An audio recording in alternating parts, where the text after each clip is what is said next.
Assalamualaikum warahmatullahi wabarakatuh dan selamat pagi. Terima kasih atas kesempatan yang diberikan kepada kami. Kami dari kelompok 3 akan memaparkan materi mengenai trauma dada. Untuk mempersingkat waktu, saya persilakan kepada pemateri untuk memaparkan hasil dari materi kami.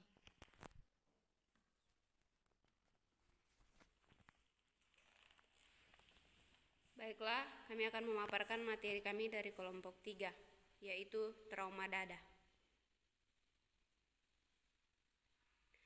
Trauma dada adalah orbabilitas rangka dada yang disebabkan oleh benturan dada pada dinding dada yang mengenai tulang rangka dada, pleuru, paru-paru, diafragma, ataupun isi mediastinal, baik oleh benda tajam maupun tumpul yang dapat menyebabkan gangguan pernapasan.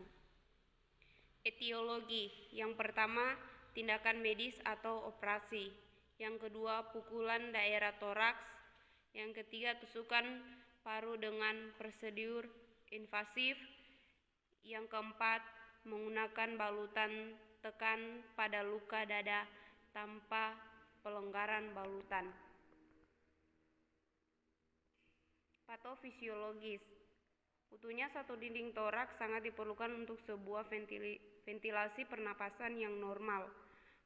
Pengembangan dinding toraks ke arah luar oleh otot-otot pernafasan diikuti dengan turunnya diafragma menghasilkan tekanan negatif dari intratoraks.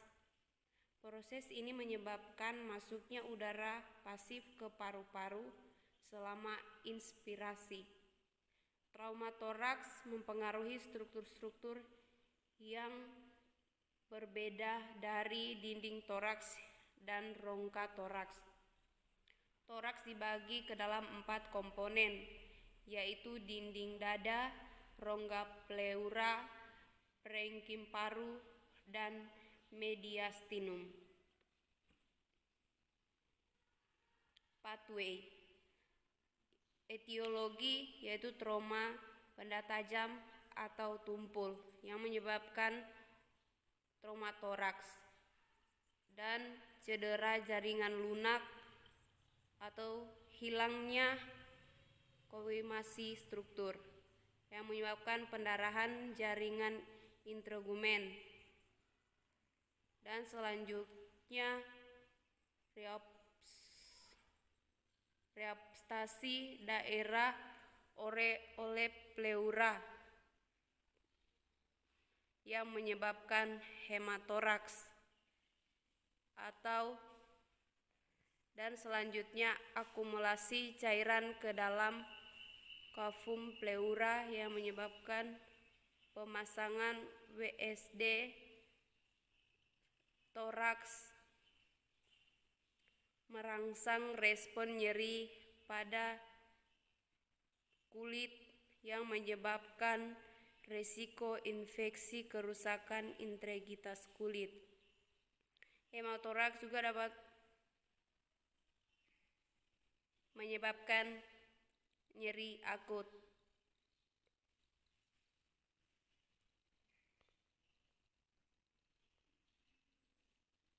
Ini adalah gambar dari anatomi trauma dada.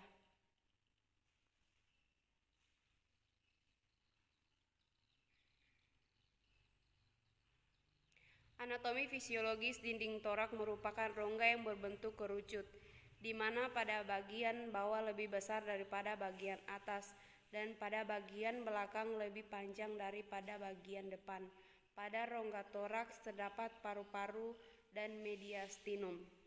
Mediastinum adalah ruang di dalam rongga dada di antara kedua paru-paru. Di dalam rongga toraks terdapat beberapa sistem di antaranya, yaitu sistem pernapasan dan peredaran darah. Organ yang terletak dalam rongga dada yaitu esofagus, paru, hati, jantung, pembuluh darah, dan saluran limfe. Kerangka toraks meruncing pada bagian atas dan berbentuk kerucut, terdiri dari sternum, 12 pasang kosta, 10 pasang kosta yang berakhir di anterior dalam segmen tulang rawan, dan 2 pasang kosta yang melayang. Tulang kosta berfungsi melindungi organ vital. Rongga toraks seperti jantung, paru-paru, hati, musculus intercostal merupakan 3 otot pipi yang terdiri pada tiap scaputum intercostallis yang berjalan di antara tulang rusuk yang bersebelahan. Setiap otot pada kelompok otot ini dinamai berdasarkan posisi mereka masing-masing. Adapun komplikasi, yang pertama contusio dan hematerak kosta, yang kedua fraktur kosta, yang ketiga places, yang keempat fraktur sternum, yang kelima contusion bronchium paru, dan yang keenam pneumotoraks. Pemeriksaan penunjang. Yang pertama yaitu CT scan. Rasionalnya digunakan untuk menghasilkan gambar dan letak trauma dada. Yang kedua EKG rasional untuk mencari tahu penyebab keluhan dari bagian dada. Angiografi rasionalnya untuk melihat kondisi pembuluh darah. Pemeriksaan HB rasionalnya untuk mengetahui ada atau tidaknya kondisi yang memerlukan perhatian khusus. Ekokardiografi untuk mengetahui struktur jantung serta fungsinya. Pengkajian primer, yang pertama itu airway, dan kedua breathing, yang ketiga sirkulasi, dan yang keempat disability. Pengkajian sekunder, pengkajian pasien dengan trauma toraks meliputi aktivitas istirahat, gejalanya dispnea dengan aktivitas ataupun istirahat. Sirkulasi yaitu tanda takikardia, distermia, irama jantung, nadi apikal berpindah, tanda Homan. Tekanan darah, hipotensi atau hipertensi. Integritas yaitu kekuatan atau gelisah. Makanan dan cairan, adanya pemasangan intravena sentral, infus tekanan. Selanjutnya yaitu nyeri atau ketidaknyamanan.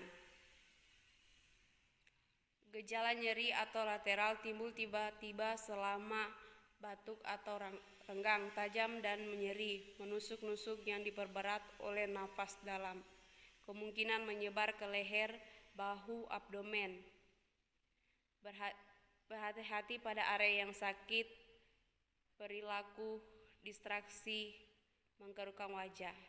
Selanjutnya keamanan. Gejalanya adanya trauma dada, radiasi, kemoterapi untuk keganasan. Selanjutnya penyuluhan atau pembelajaran. Gejalanya riwayat faktor risiko keluarga, TBC, kanker, adanya bedah, interaksi atau biopsi paru.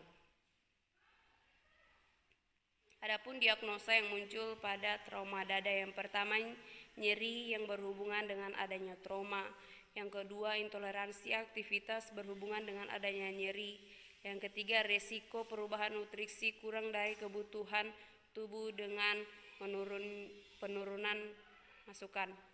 Yang keempat, resiko tinggi kekurangan volume cairan tubuh berhubungan dengan tidak adekuatnya masukan makanan dan cairan. Yang selanjutnya, pola nafas tidak efektif berhubungan dengan penurunan ekspirasi paru. Demikianlah pemaparan materi dari kami kelompok 3. Sekian dan terima kasih.